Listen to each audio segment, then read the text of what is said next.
p.m. Can the department help us out with roll call? Yes, sir, Mr. Chairman. We have Mr.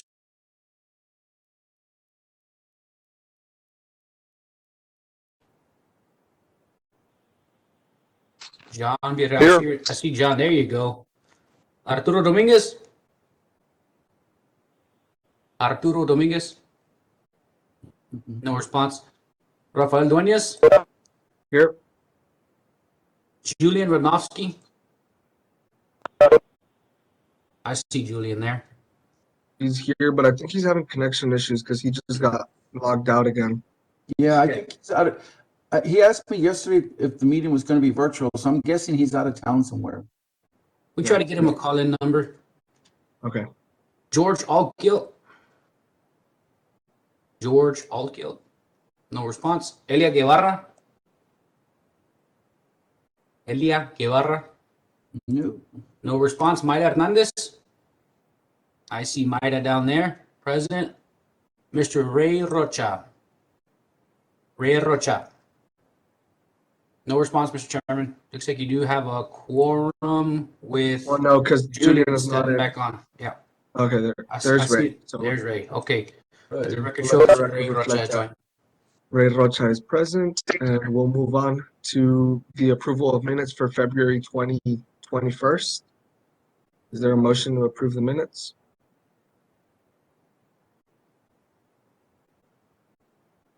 Moved by Cesar Garay. Is there a second? There you go. I need a second to approve the minutes of February 2021. I second. We just need to make that correct. February minutes. Duly noted. And then aside from that, is there any further discussion? None. We'll call for the vote. All I'm those sorry, in Mr. favor? Chairman, who seconded? Was that Ray Rocha? Yes. Yes. We'll call for the vote. All those in favor? Aye. Aye. Any against? None heard? Motion carries. We don't have any public citizen comments as of 12:05. We'll move on to presentation item. It is 5A, Economic Development Activity Report by our Economic Development Director, Teclo Garcia. The floor is yours. Thank you, Mr. Chairman, and welcome everybody. Hope everybody's doing great today. As part of my activity report, what I'd like to share with you is something I sent out to you yesterday. I sent it out in. Hold on, Mr. Garcia. If we're able to turn our cameras on, please turn our cameras on for the sake of voting, because sometimes we can't hear you guys when speaking up. It'll cut off. Go ahead, Mr. Garcia. Okay. Oh no, that's quite all right. So on this particular item, activity report, I want to share with you the Laredo community profile that we built, and this is primarily a profile of the city's kind of demographics plus some extra information. This is what a lot of investors request, whether we're in the U.S. or Mexico or even locally. Sometimes we don't know what our own numbers are, and this helps people make the case, say to a regional manager for expansion, or even drive.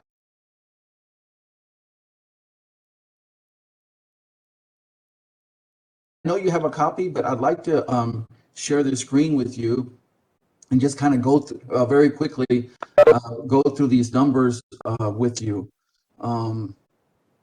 Let me even go back. Let me see if I can share here.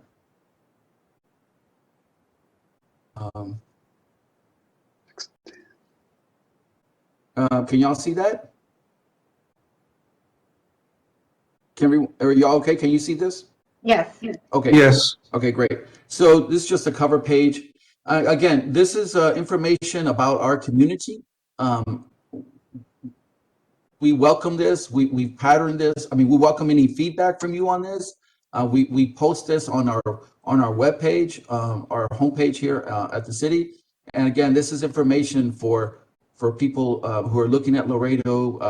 I've even given this out like to the New York Times when they were here recently doing a report. So this serves a lot of purposes.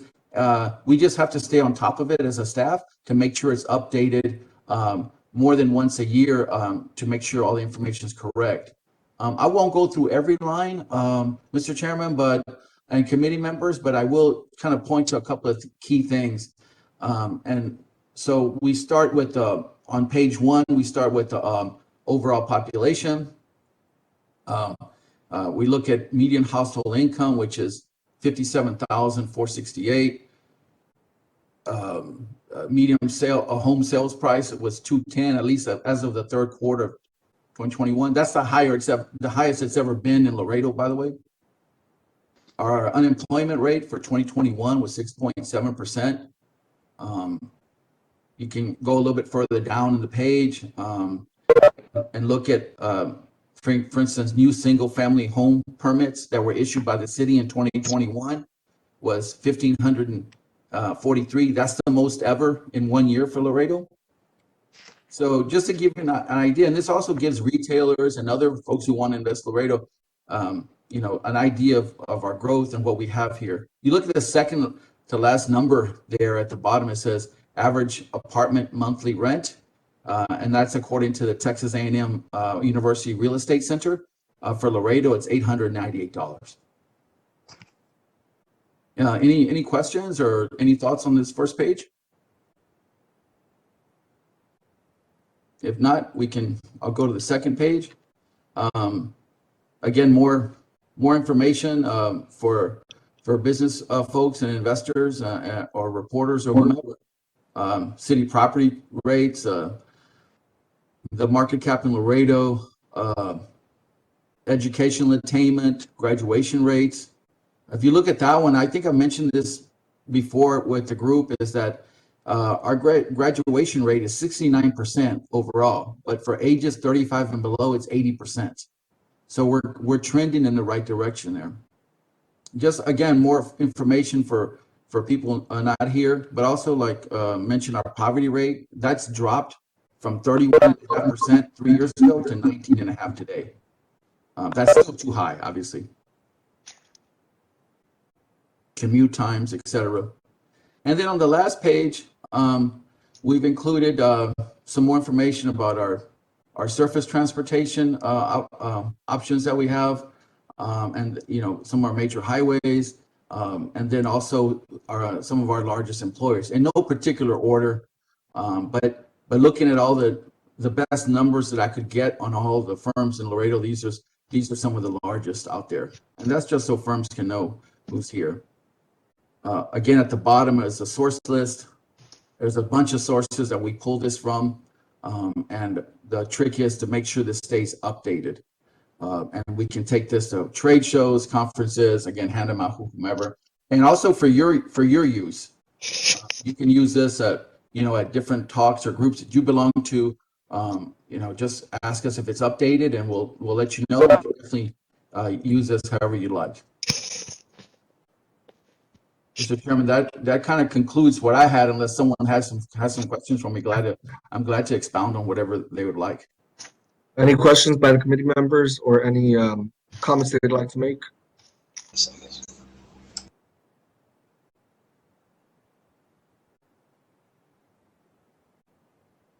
Mr. Garcia, we had, I think it was last year that Federico Schaefer came and made a presentation to us regarding the clusters that we have here in the city.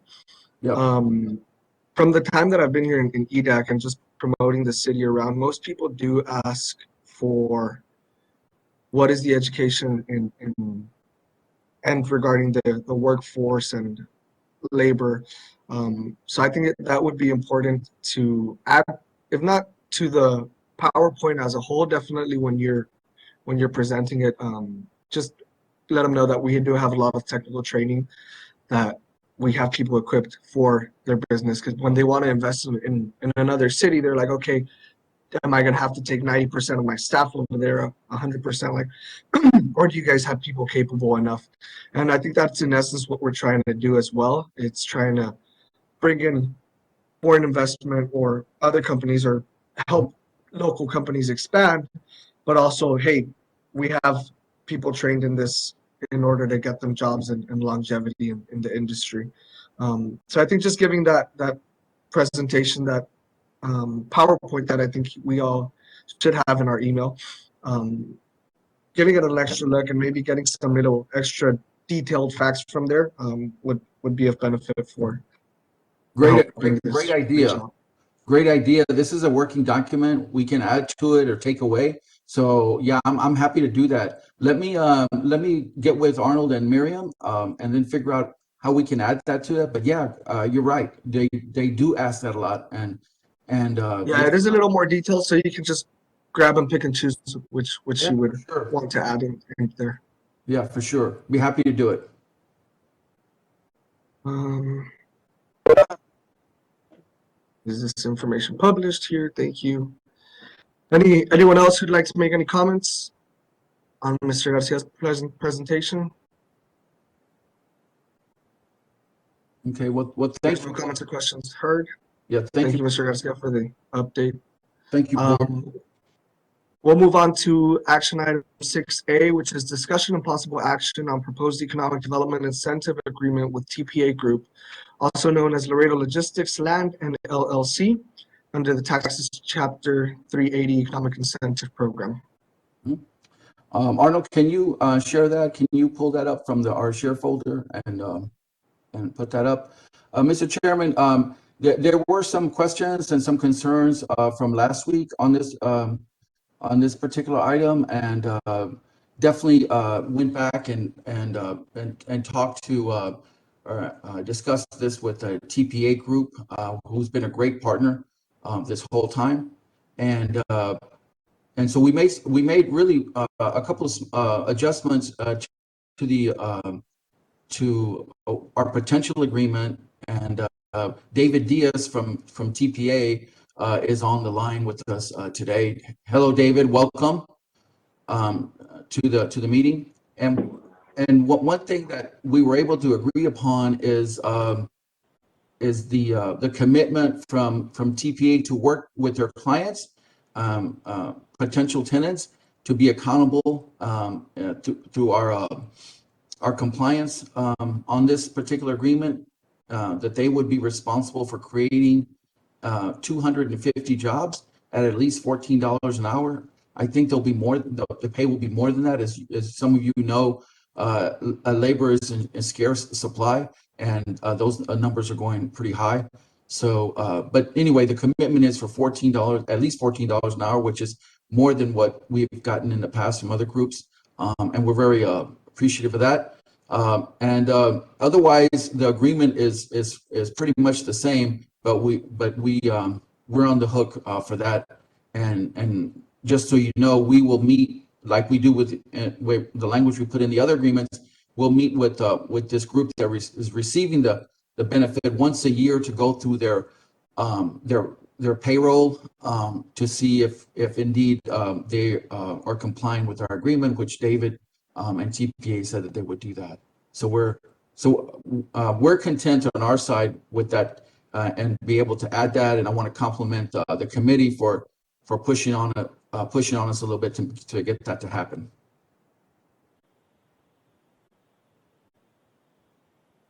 And I think that, Mr. Chairman, if you're still on, that's what I have. Mr. Garcia, I have a question. Yes, sir. And this can be for you or the applicant, but usually on these Chapter 380s, there's a but-for statement that's attached to them all. And so my question is what position is the applicant in that if it wasn't for this Chapter 380 that the project wouldn't move forward? Is right now the project not moving forward? I'll let David answer in addition to my answer, Julian. The project has not moved forward. since we've begun discussing this. We've probably been at it for about 4 months, maybe 5 months, David, if that's correct. But yes, they've been waiting for this to take place in order for them to understand how they can move forward. And so they have been waiting, and So they currently own the property, correct? From what you disclosed to me, they bought the property 2 months ago. is that correct, David? You closed on the property? That's correct. Can you hear me, Tekla? Yes, sir. Yeah. Hey, thank you, everyone. Sorry, I couldn't do the screen today. I'm in the car right now, but that's right. We closed on the property in the fall and have been kind of contemplating plans to go vertical on the development. And so we've been discussing with Tekla for about 3 months now on these incentives. And what we agreed on this last round of this LOI is that, after we had this call a few weeks ago with this committee, it was pretty clear to us that, we have to show that we are going to have permanent full-time jobs. We're a developer, right? So we own the land, we'll build the buildings, and we'll create temporary construction jobs. But it wouldn't be truthful for me to say that we, TPA, are going to create permanent jobs other than, property management at the facility. The ones that are creating the jobs are the tenants who will lease the 3 buildings. And so what Tekla and I had discussed is, look, these are all triple net leases where the tenants are paying taxes, insurance, all of the common area maintenance and operating expenses. And so ultimately, if we build these buildings and we never lease them and they sit there vacant, we're never going to receive a rebate because we won't be in compliance with the permanent job requirement that is in this LOI. The only way we'll receive the rebate is if we lease it to the tenants who across the 3 buildings, create at least 250 jobs with these requirements. So it really is just, we feel that it's going to strongly assist us in leasing up all, it's almost 1 million square feet across the 3 buildings. If we can present to a tenant who's making a decision, to lease these buildings, that you're all in real estate costs, it's not just the base rent that they're paying us, but also, the all-in operating expenses they are paying monthly as part of the lease. So David, my question is so what predicament are you guys currently in that if it wasn't for this Chapter 380, that you would not move forward with the project? Because that's a question that needs to be satisfied with all Chapter 380s, is that but for. Are you telling us here right now that you will not develop this project if we don't approve this Chapter 380 moving forward?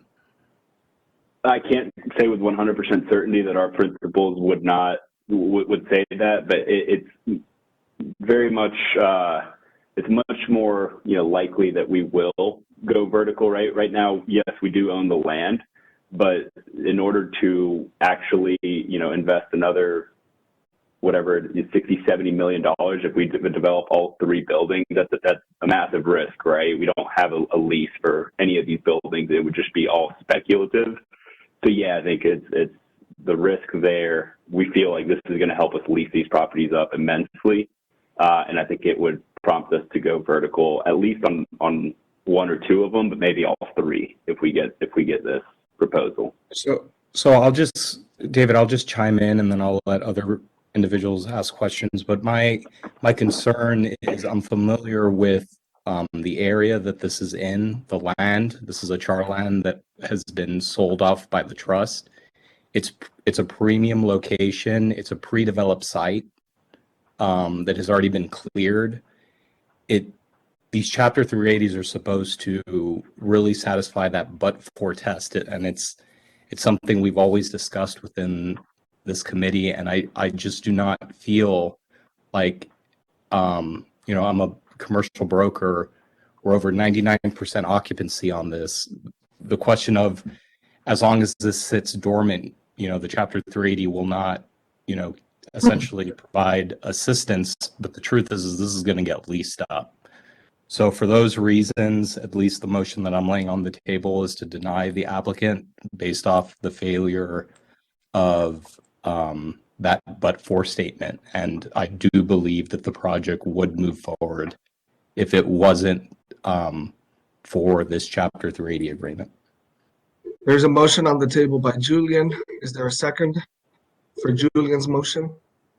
Mr. Chairman, as Julian asked, I think there, if maybe the rest of the committee doesn't want to, but if they want to chime in before you take the vote, I think that might Well, be. there's still discussion after the motion is seconded. I got you.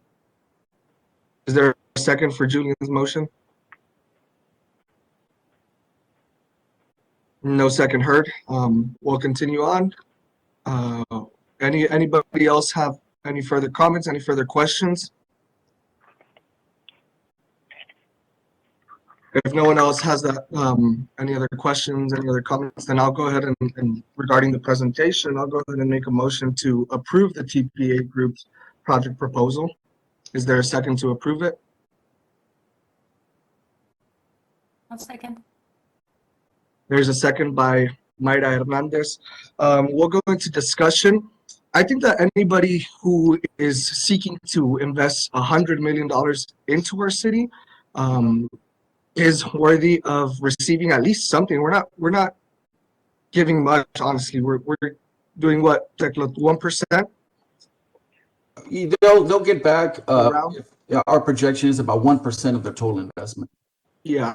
So, Mr. let's- Dueñas, are you stating that moving forward, any investment into Laredo over certain millions of dollars all deserve Chapter 380s? Because this is my concern with what we're doing here today. Is I honestly cannot vote in favor of this because I just can't imagine a world where building a warehouse is considered risky in Laredo at that location. Nor Right, can I believe that, like, in good conscience, I can't believe that someone acquired a lot 2 months ago without proving feasibility in acquiring that lot and development, and then suddenly needing a Chapter 380 to build a product which is completely in demand. So that is, and that's why for last those week reasons, I voted to. I can in good conscience vote in favor of a project like this, or any project that's over certain millions of dollars. That doesn't seem like these are taxpayer dollars that we're functioning with. And when I say that, it's because I believe the project will still move forward no matter what. So that's the reason I'm taking the position today. I welcome the project. It's going to be great. They're going to be highly successful. I guarantee it. But I believe that without that Chapter 380. And if I His may posture chime is in, well Julian, heard, Julian. I completely understand that stance, and we certainly hope so as well. The decision that's being made right now is, you're right, we do own the land, right? We paid $16.8 million for it. The decision we're making right now is, do we go forward with the next $83 million of investment, right? And so right now for the city, for the municipality, it's just taxing raw land. We're making that decision. Is right now, could we sell the land and get the 16.8 back? We think so. It's, do we invest the next 80 plus million? That's just, I understand that the market is doing well and there's a demand there. That's why we're here. That's a risk. And we've owned the land for 3-4 months now. We don't have any tenants signed up for it. We've been marketing it, trying to get tenants to lease it, but we haven't yet. So we need all the help we can get to try to get this, try to spur some prospects and get these buildings leased. And last meeting, I voted to table the item, but you guys came back and gave that accountability and that security regarding 250 jobs. So you guys are open to work with us, open to work with the city of Laredo, open to ensure that both of us, there's a success rate, not only for the developer, but also for the city of Laredo and for the citizens of the city. So that's why I support it. So there is a motion, there's a second. Is there any further discussion? I guess if they meet the requirements and the audits are there, I see no problem. Yeah, and we do have this letter of intent that they sent to us, where David just explained that It's on both of us. So I have So a success. quick question for Tekla. Tekla, in the event that the individuals that lease the property don't satisfy the requirements, who is the city of Laredo clawing back from? The clawback would be to whoever received the benefit. And in this case, under this 380, it would be TPA Group or Laredo Land Holdings LLC. That's the clawback. Additionally, Julian, you bring up another segment,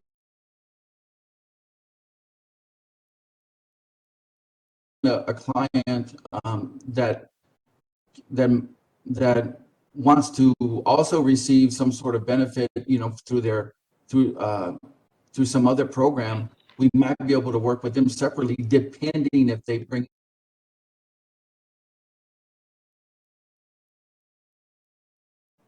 meet our guidelines.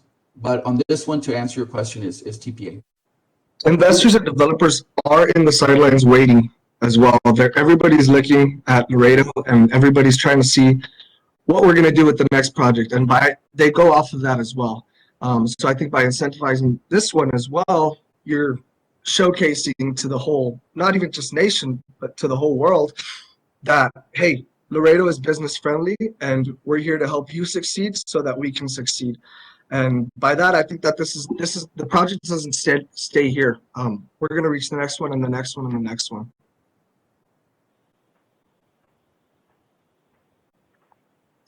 We'll call for the vote. All those in favor? Roll call. We don't have cameras, so we'll go ahead and do a roll call. Arnold, could you help us out with a roll call? Yes, sir, I sure can. We're going to start at the top of the list here. Cesar Garay, how do you vote? Favor. Cesar Garay is for. John Villarreal, how do you vote? In favor, can you hear me? Yes, sir, I can. Thank you for your vote. Arturo Dominguez, how do you vote? In favor. In favor for Mr. Dominguez. Rafael Dueñas, how do you vote? Favor. In favor for Mr. Dueñas. Julian Radnofsky, how do you vote? Against. Mr. Radnofsky against. George Altgilt, Not present, I believe. not present for the meeting. Elia Guevara, Not present. not present for the meeting. Mayra Hernandez, how do you vote? Approve. Mayra for. And Ray Rocha. In favor. Mr. Rocha in favor. That's 6 in favor, 1 against, Mr. Chairman. So the motion is approved. The TPA proposal is recommended to council for approval. Thank you so much for joining us, David, and the whole TPA group. Mr. Garcia, would you like to say any closing remarks? No, just thank the committee. I thank Julian for his comments as well, along with those who supported the project. We're going to move forward with it. In fact, I just discussed the project with the city manager this morning. We're going to move it to city management and then to city council as well here in the near future. I don't know if it's going to be the 21st, March 21st meeting. We're going to shoot for that. We're going to try to get it on there. If not, we'll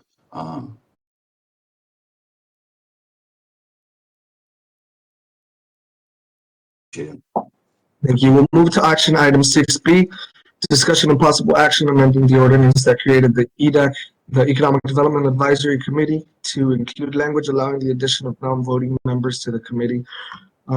This was proposed by me, Rafael Dueñas, the chairman. The reason behind this was mainly because we have organizations that are built to create economic development as well, and we're kind of not in sync at times, but I will say this, we did have 2 meetings ago or last meeting, I'm not sure, a director from a corporation come and local corporation, which is funded by the city of Laredo and speak, but he wasn't signed up for citizens comments. I didn't feel it right to just shut him off since he did have a part in the project that was being proposed.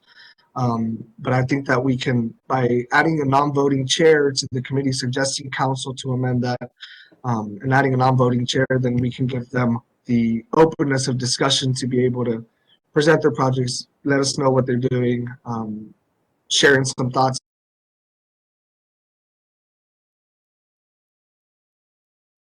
Economic Development Advisory Committee is saying as well. So with that, I'll make a motion to approve and to advise council to include language allowing the addition of non-voting members to the committee. Is there a second? I second. Ray. Discussion. So who decides who these members are?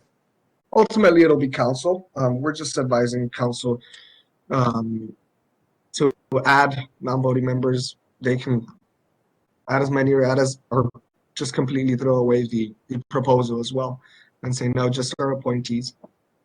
But I guess that's where we, who are their advisors, come in and say, hey, I think it'd be important to bring in this organization. I don't think it'd be so beneficial to have this one in here. It's just a comment. So they would get one additional each? Or No, it would just be the director of the organization. From my point of view, obviously it'll be up to council to. This is Techlope. What I'm going to just take a guess. Now it's hard to guess with our council. However, I think that what will happen is if this idea gets to council, what they will say is, well, give us an idea of what you're thinking about.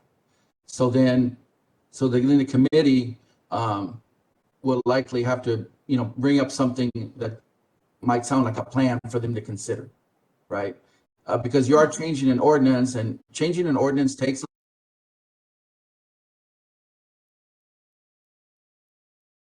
a small like this.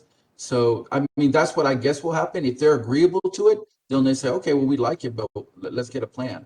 So anyway, that's just what I'm guessing will happen. That's definitely up to you all on how you want to advise each one of your council members that appointed you. You definitely will want to give them your opinion on how you'd like to see this happen. So, Rafael, This is John Miguel. So is this, are we referring to the LEDC or what? Or are we referring to any other It could be the organization? LEDC.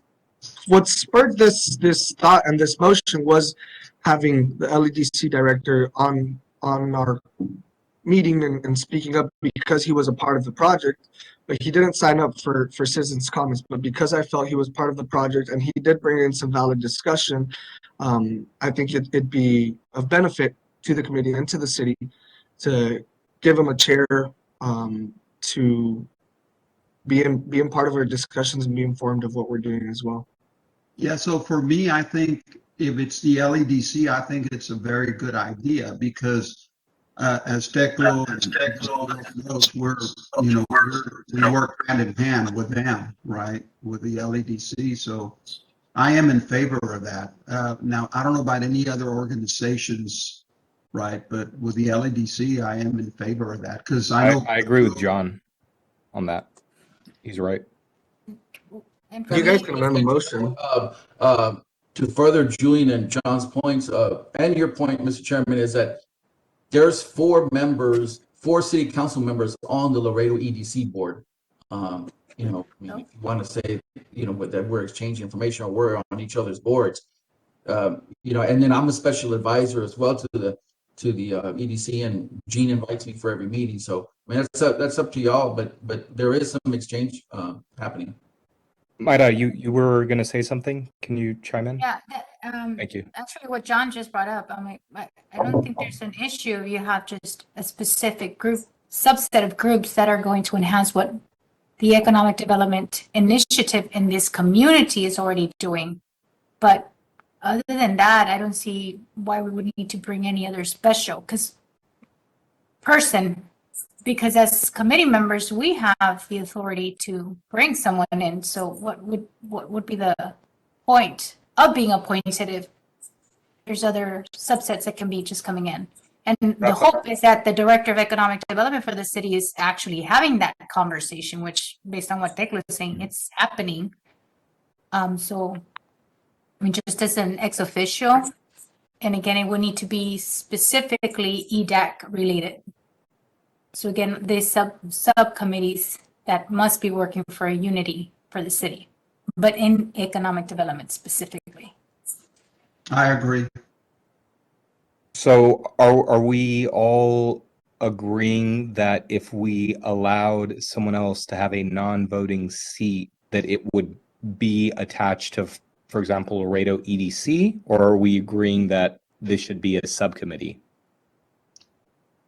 I think allowing the LEDC, in my opinion, Rafa, are you willing to amend your motion to allow one non-voting seat to, and I wouldn't even say the director of the Laredo EDC, because I'm sure he's pulled in every direction. Just having someone from the Laredo EDC